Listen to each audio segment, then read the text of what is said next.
Hello, welcome to my Education 526 Capstone final project. In this video, you will see my journey through undergrad to grad school.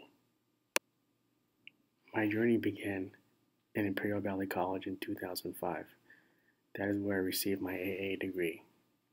It was there that my journey began to becoming a teacher. After receiving my AA degree, I transferred to Cal State San Marcos.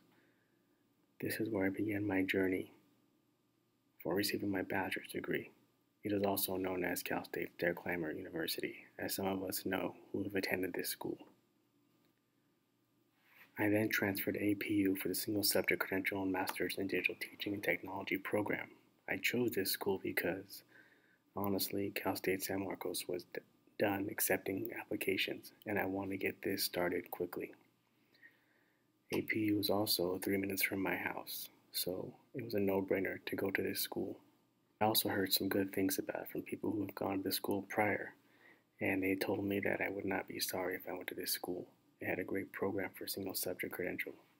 It's been a dream of mine to become a teacher, and now my dream has come true. I have my credential, single subject English, and it's because of APU that this happened. Here are some highlights from my digital teaching program here at APU.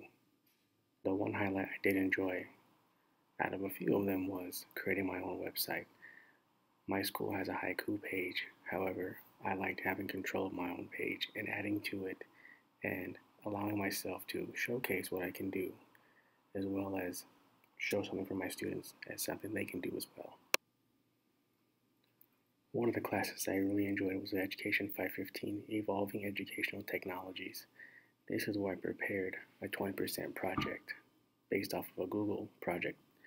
I was able to present a different way of showing students and my classmates how to do creative writing or how to prepare a presentation that's different from a lecture.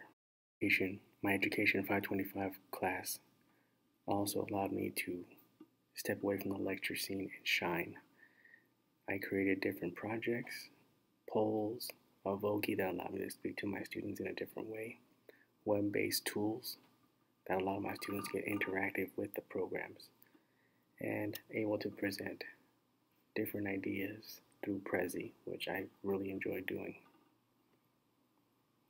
My Animoto presentation was also a great tool because I was able to engage my students by using something that they're familiar with or introducing them to something different. For my action research project, I chose meal planning for teachers. This is a big issue with me and I'm sure a lot of teachers. We are very busy throughout the day, sometimes even eating our own lunch. We're grabbing something quick and it's rarely ever healthy.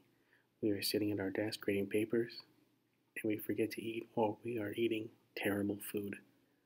So, is there a way for teachers to eat healthy? My research project proved that you can eat healthy while being a full-time teacher. It takes planning, organizing, and making sure to stay on task with your eating, no skipping meals, and definitely following the program. I tested this notion out, and I will cover it with you right now. Meal Planning 101. This is everything you'll need to have a healthy meal plan and be successful. First, you will need your ingredients, all your food, so I recommend shopping for the day on Sunday. That is what I did, and I also prepared my meals on Sunday night. Sunday night is also when I made my list of what I want to eat. I did it day by day, but I recommend shopping for the week. Once you have all your essentials, you will need your bell schedule. This will help you stick to your eating plan and help you when you need to eat, as far as break time, passing period, prep time, and during your lunch. The bell schedule will help when you start to have your containers and you can label them for each time you have your snack and your meals. Once you have your bell schedule and your containers and they're labeled, you move on to meal prepping. This is where you have each day with each lunch, each snack, and you prepare them that way following along with your bell schedule. Here is another idea you can use for your scheduling. The table I have presented here tells you when and what to eat at what time.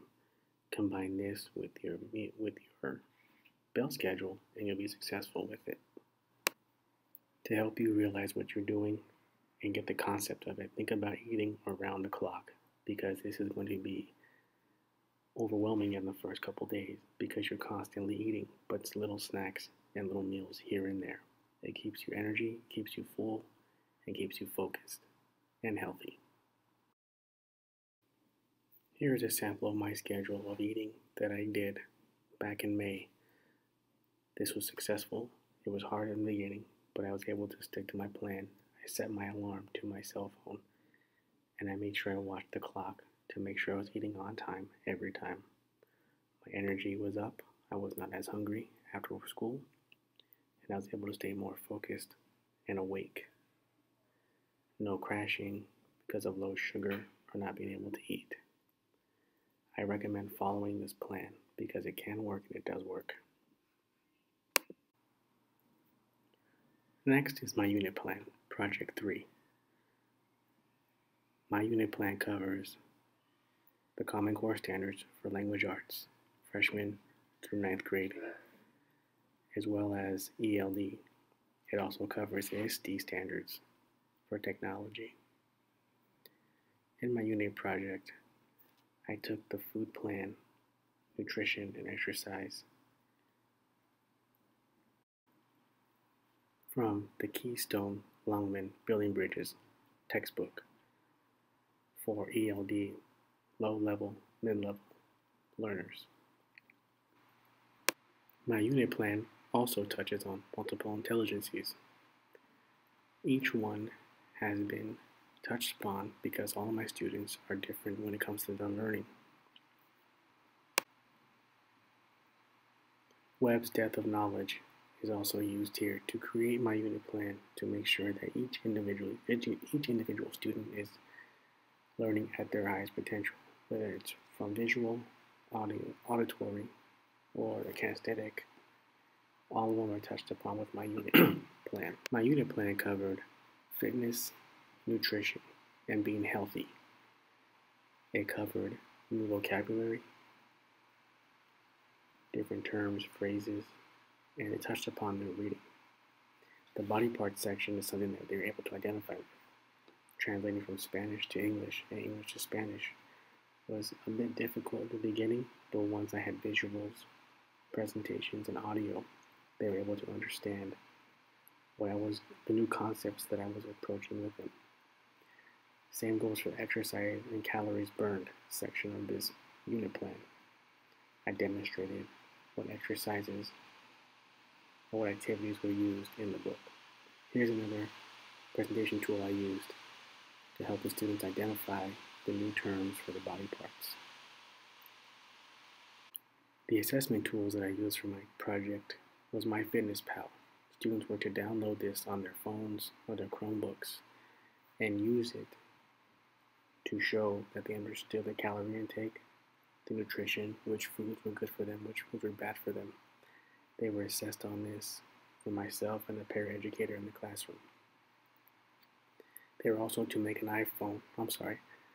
iMovie, presenting the new terms they used, presenting their food pyramid, the body parts, exercises, and bringing it all together in a project to share with the students. They are also using PowerPoint to do this. Thank you for watching my video, and I hope you enjoyed it as much as I enjoy this program and these classes, as well as my experience at APU. Thank you.